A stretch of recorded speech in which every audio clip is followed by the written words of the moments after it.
Hello students, మనం ఇప్పటివరకు ఏమేమి నేర్చుకున్నాం. ఈరోజు ఒక కొత్త పాఠంతో మేము ముందుకు వచ్చాము. అదేంటంటే వాక్యాలు మొదలుపెట్టుకుందాం. ఎందుకంటే చిన్న చిన్న పదాలు వచ్చేసాయి. జంట పదాలు నేర్పించాను, ఒత్తు పదాలు నేర్పించాను, అన్నీ ఒక్కొక్కటిగా మీకు నేర్పించుకుంటూ వచ్చాను కదా. ఈ రోజు నుంచి కొన్ని వాక్యాలు అంటే కొంచెం పెద్ద పెద్ద వాక్యాలు మనం ఎలా రాయాలో నేర్చుకుందాం. సరేనా? మరీ చిన్న చిన్న పదాలు అయితే మనం నేర్చేసుకున్నాం కనుక ఈరోజు నుంచి కొద్దిగా పెద్ద వాక్యాలు అనేవి మనం నేర్చుకున్నాం. తర్వాత పారాగ్రాఫ్స్ లాగా మనం రాసుకోవచ్చు. మొట్టమొదటి అయితే వాక్యాలు ఇవి కూడా కొన్ని భాగాలుగా వస్తాయి. ఎన్ని భాగాలు నేను రాసుకొచ్చాను, అన్ని భాగాలు అయిపోయిన తర్వాత అప్పుడు ఏం రాయాలి అనేది ఆలోచన. ఈరోజు మనం వాక్యములు అనేవి మొదలు పెడదాం.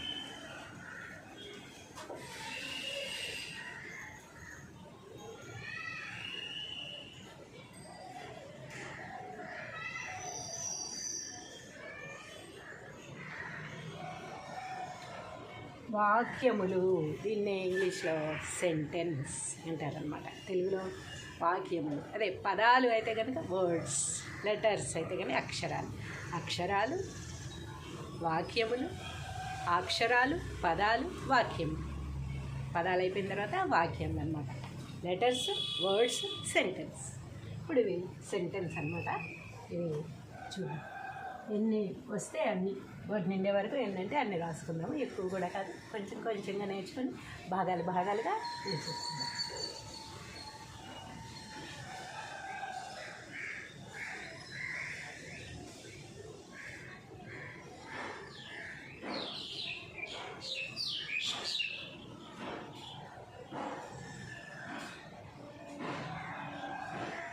నాకు దీర్ఘం ఇస్తే నా, దగ్గుడిస్తే ది, నాది. దీర్ఘం ఇస్తే భా, ర, త, భారత. దకేకం ఇస్తే దేశ, మకం ఇస్తే ము, దేశము. నాది భారతదేశము. చూసారా, పెద్ద వర్డ్ వచ్చింది కదా. నాది భారతదేశము.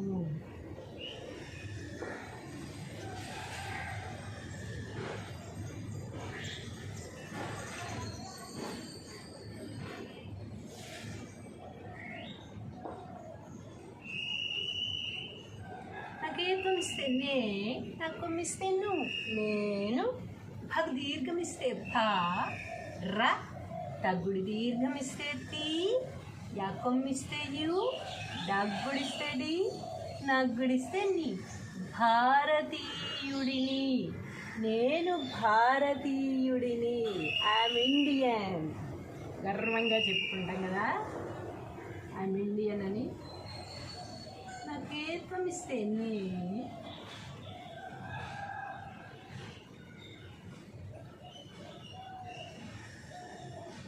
రాసేటప్పుడు మీరు చదువుకుంటూ ఉండొచ్చు. నేను రాసినంతసేపు మీరు చక్కగా ఒక్కొక్క అక్షరం కూడా పలుకొని చదువుకుంటూ ఉండొచ్చు.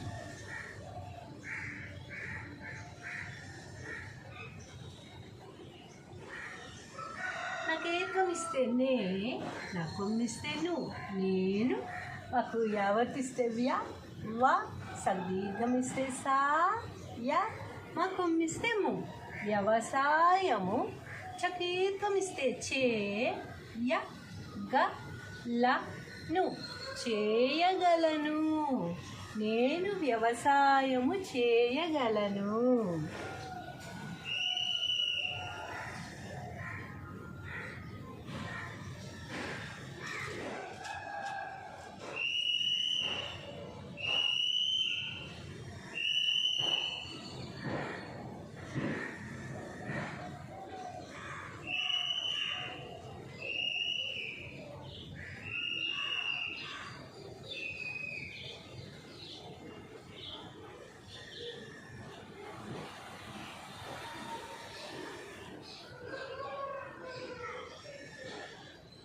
మా, ఊ, రాగ్గుడిస్తే రి, తకోతం ఇస్తే లో, మా ఊరిలో.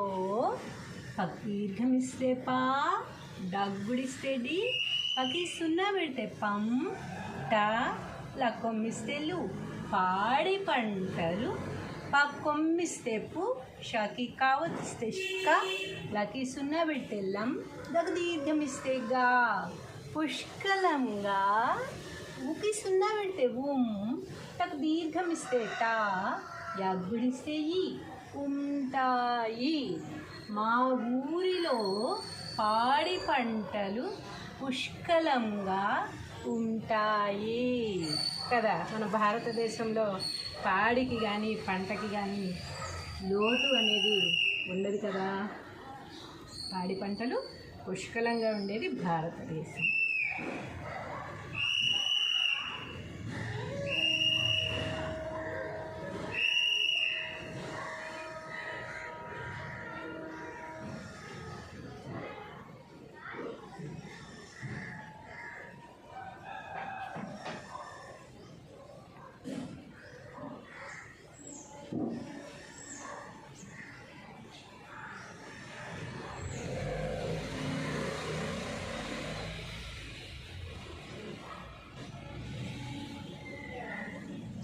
మా దీర్ఘమిస్తే మా, ఊ, రగ్గుడిస్తే రి, లకోత్తమిస్తే లో, ఊరిలో, సాకి వావతిస్తే స్వ, చాకి చావతిస్తే ఛ, మా కాయిత్వమిస్తే మై, నా, స్వచ్ఛమైన, గదు దీర్ఘమిస్తే గా, లగ్గుడిస్తే లి, గాలి, పగ్గుడి దీర్ఘమిస్తే పి, తాకి చావతిస్తే ఛ, వా, చా కొమ్మిస్తే చూ, చూకి చావతిస్తే చూ, నా కొమ్మిస్తే ను, పీల్చవచ్చును.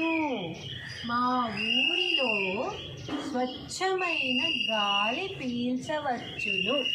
ఎందుకు? పల్లెటూరులోనే కదా మరి స్వచ్ఛమైన గాలి దొరికేది. అందుకని పల్లెటూరుకి వెళ్తే స్వచ్ఛమైన గాలి దొరుకుతుంది. ఇంకా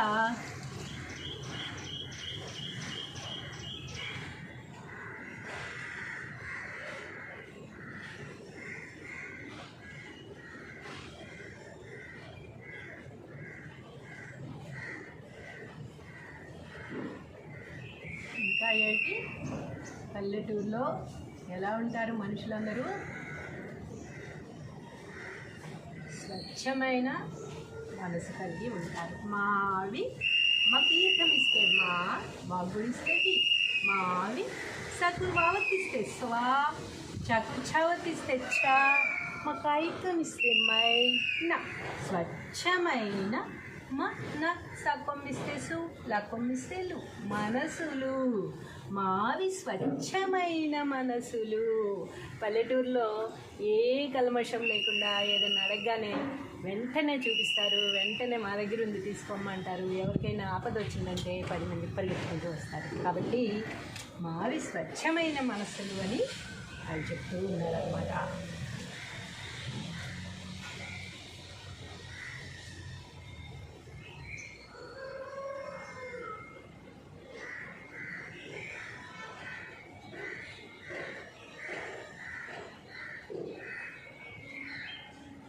ఓన్లీ వాక్యాలు రాసాంలే అంటే రాసామన్నట్టు కాకుండా ఇలా అర్థవంతమైన పదాలు కూడా రాస్తే మీకు వాటి గురించి కూడా కొంత అవగాహన ఉంటుందని ఇలా ఏరి కోరి ఆలోచించి రాసుకుని మీకోసం రాయడం జరిగింది. మాకు దీర్ఘమిస్తే మా, గడుపుడిస్తే ది, మాది, మాకు యావత్తిస్తే య, వ, సదీర్ఘమిస్తే సా, య, వ్యవసాయ, తక్కువమిస్తే కు, తక్కువమిస్తే టు, టూకి సున్నా పెడితే టు, బాకీ సున్నా పెడితే బం. కుటుంబం, మాది వ్యవసాయ కుటుంబం. అంటే పల్లెటూరులో ఉండేవాళ్ళు వ్యవసాయం చేస్తూ ఉంటారు కదా, వాళ్ళని వ్యవసాయదారులు అంటారు. ఇది కూడా రాసుకుందామా?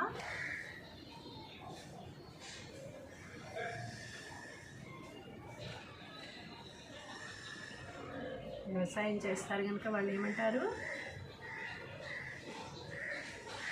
వ్యవసాయదారులు అంటారు. కానీ వాళ్ళు పిల్లల్ని ఏం చేస్తున్నారు? సాఫ్ట్వేర్ని చేస్తున్నారు. కాబట్టి ఇది పర్టికులర్గా రాసుకోవాల్సి వస్తుందన్నమాట.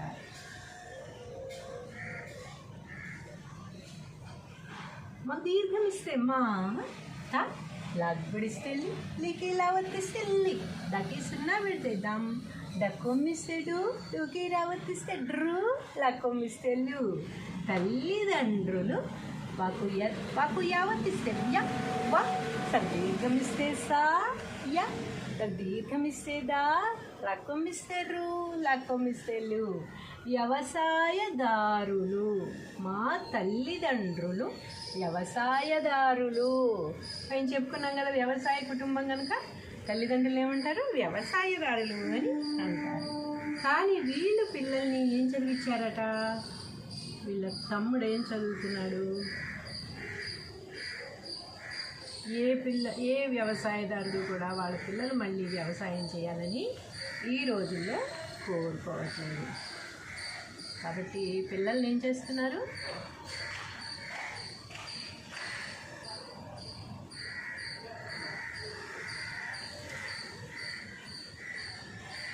ఏం జాబుల్లో ఇష్టపడుతున్నారు అందరూ? Software means engineer. అంతే కదా, ప్రతి వాళ్ళు ఇంజనీరు, డాక్టర్, కలెక్టర్లు అవ్వాలని కోరుకుంటున్నారు. మాకు దీర్ఘమిస్తే మా, మా పంపిస్తే ముకి మా వర్తిస్తే ము, డక్ పంపిస్తే డు. తమ్ముడు నీకు సున్నా పెడితే ఇం జ, నా గుడి దీర్ఘమిస్తే నీ, రక్కొమ్మిస్తే రు, నాకు దీర్ఘమిస్తే గా. ఇంజనీరుగా పా, నా గుడిస్తే నీ, పని చక్రీర్ఘమిస్తే చే, సక్కొమ్మిస్తే సు, సుకి తావత్తిస్తే స్తు, నాకు దీర్ఘమిస్తే నా, నాకి నా వర్తిస్తే నా, డక్కొమ్మిస్తే డు. చేస్తున్నాడు. మా తమ్ముడు ఇంజనీరుగా పని చేస్తున్నాడు. ఎక్కడైతే మీకు కొంచెం గ్యాప్ వచ్చిందో అక్కడ పదాన్ని ఆపి పలకాలన్నమాట. మొత్తం మాత ఇలా పలకూడదు. ముడుయిం జనేరుగా అలా పలకూడదు అనమాట. ఎక్కడెక్కడ గ్యాప్ వచ్చిందో చూసుకొని ఆ గ్యాప్ దగ్గర ఆపి మళ్ళీ విత్ ఇన్ సెకండ్స్లో మళ్ళీ నెక్స్ట్ వర్డ్ అందుకోవాలన్నమాట. అంతేగాని ఒక అక్షరం ఇంకో దాంట్లో కలిపి, ఇంకో పదంలో ఒక అక్షరం కలిపి అలా చదవకూడదన్నమాట. అది తప్పు అవుతుంది.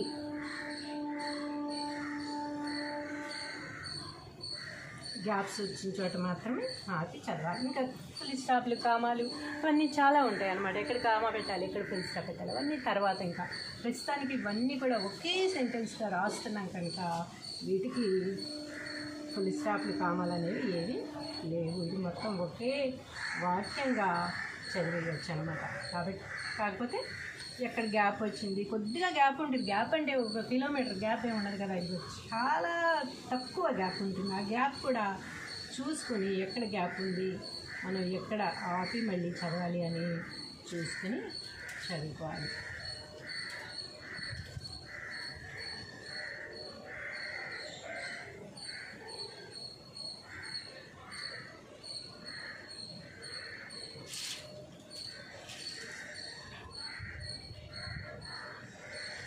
చిన్న చిన్న గ్యాప్స్ ఉంటాయి. గ్యాప్ అంటే మనకి ఇక్కడ గ్యాప్ లేదు కదా అన్నట్టుగా కనిపిస్తుంది అనమాట. చాలా చిన్న చిన్న గ్యాప్స్ ఉంటాయి. ఆ గ్యాప్ చూసుకుని మాత్రమే మీరు చదవాల్సి వస్తుంది. నాకు ఏత్వం ఇస్తే నే, నాకు ఇస్తే నువ్వు, నేను, మా కొత్వం ఇస్తేమో టకిటా ఒత్తిస్తే ట, మా కొత్వం ఇస్తేమో ద, టాగ్గుడిస్తే టి, సగ్ దీర్ఘం ఇస్తే సా, రాగ్గుడిస్తేది, సగ్ దీర్ఘం ఇస్తే గా.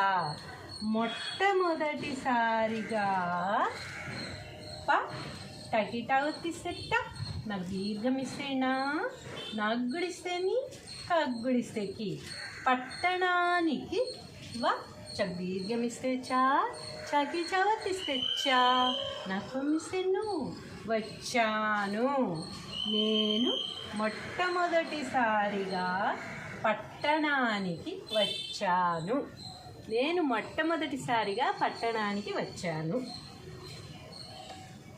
అయితే ఇక్కడికి వచ్చిన తర్వాత ఏం జరిగిందట? దీనికి మొట్టమొదటిసారిగా పట్టణానికి వచ్చి గ్రహించింది ఏంటయ్యా అంటే, పల్లెటూరులో ప్రశాంతంగా ఉన్న ఒక అతను పట్టణానికి వచ్చి ఇక్కడ మొట్టమొదటిగా గ్రహించింది ఇదే.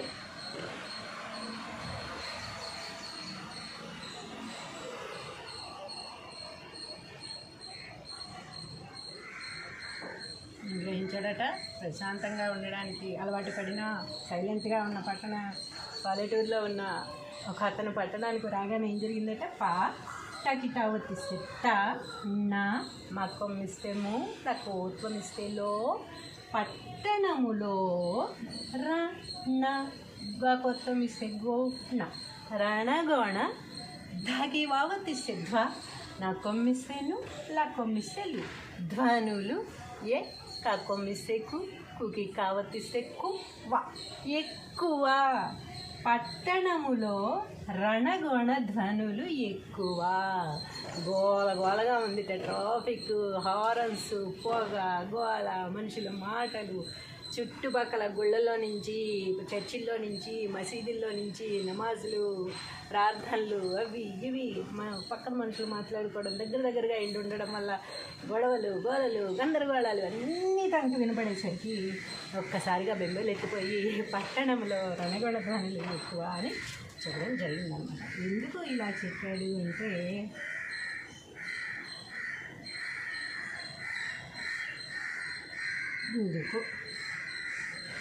ఎందుకు అతనికి ఎలా అనిపించింది అని మనం అనుకుంటున్నాం. ఇది ఎవరు ఏమీ చెప్పినవి కాదు, నేను ఓన్గా అనుకుని గుర్తొచ్చినప్పుడు రాసుకుని ఇవి మీకు అందించడం జరుగుతుందంటే.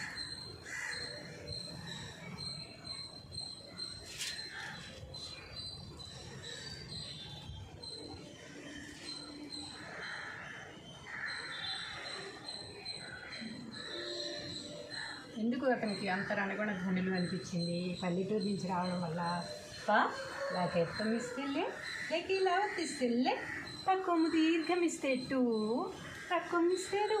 పల్లెటూరు మాకు దీర్ఘమిస్తేవా తగ్గ దీర్ఘమిస్తేతా వా సారీ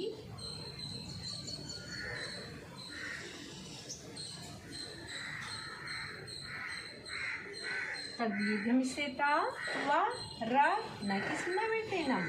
వాతావరణం పాకు రావర్తిస్తే సగ్ దీర్ఘమిస్తే సాకి సున్నా పెడితే సాం తా మాకు ఇస్తే మూ దీర్ఘమిస్తే క్యా ప్రశాంతముగా ఊకి సున్నా పెడితే దక్కొమ్మిస్తాడు నాకొమ్మిస్తాను ఉండును.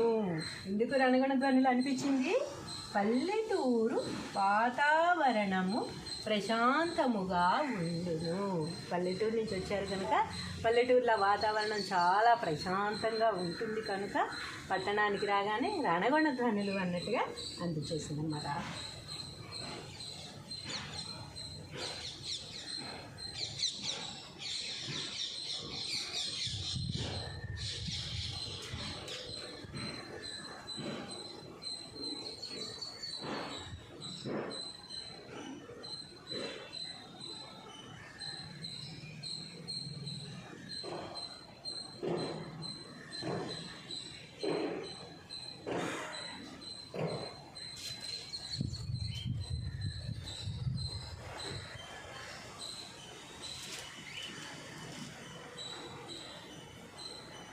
ఎందుకని ప్రశాంతంగా ఉన్న వాతావరణం నుంచి ఎక్కడికి వచ్చి ఏం చూసారట?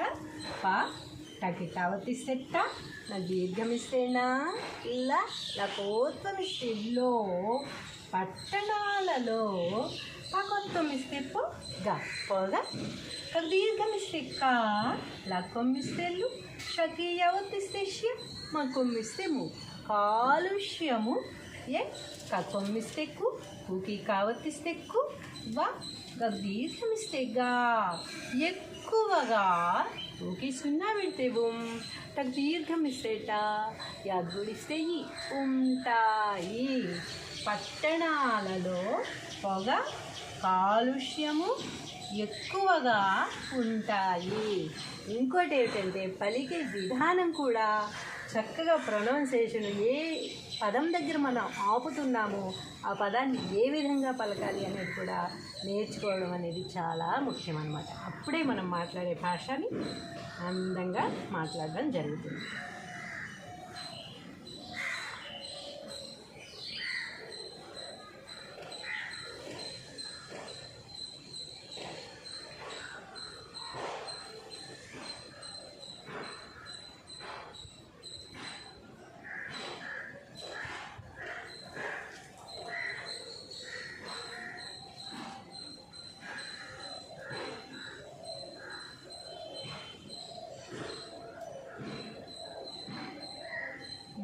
ఈయన బాగా ఈయన పట్టణానికి దేనికి వచ్చాడు? వాళ్ళ తమ్ముడిని చూడడానికి వచ్చాడు అనమాట. వాళ్ళ తమ్ముడు ఇంజనీరింగ్ చేస్తున్నారు కనుక చూడడానికి వచ్చి ఉంటాడు అని మనం అనుకుందాం. ఎవరు చెప్పలేదు, నేను అంటున్నాను. నాకు ఏం పంపిస్తే నాకు పంపిస్తేను నేను పాకెత్తమిస్తే దాకి దావతిస్తే పెద్ద దక్కొమ్మిస్తేద్దు అక్కొమ్మిస్తేము లక్కొమ్మిస్తేలు చదువులు దక్కొమ్మిస్తేద్దు లక్కొమ్మిస్తేవు కోత్తమిస్తే కో లకేత్తమిస్తే లే దక్కొమ్మిస్తేద్దు చదువుకోలేదు నేను పెద్ద చదువులు చదువుకోలేదు. ఇది ఎక్కడ ఆపాలి, ఎక్కడ మళ్ళీ కంటిన్యూ చేయాలి అనేది కూడా చాలా కాన్సన్ట్రేషన్తో నేర్చుకుని, కాన్సన్ట్రేషన్తో చూసి ఎక్కడ ఆపుతున్నారు, ఎక్కడ మళ్ళీ మొదలు పెడుతున్నారు అనేది చక్కగా చూసి నేర్చుకోవడం కూడా చాలా ముఖ్యం అన్నమాట. నేను పెద్ద చదువులు, ఇక్కడ మధ్యలో గ్యాప్ ఉన్నా కూడా పెద్ద చదువులు అని మనం నేర్చుకునేప్పుడు అనొచ్చు, కానీ మాట్లాడేటప్పుడు పెద్ద చదువులు అని కలిపి చెప్పేయచ్చు. నేను పెద్ద చదువులు చదువుకోలేదు కాబట్టి వాళ్ళ తమ్ముడు ఇంజనీరింగ్ చదువుతున్నాడు కనుక చూడడానికి వచ్చి ఉండవచ్చు.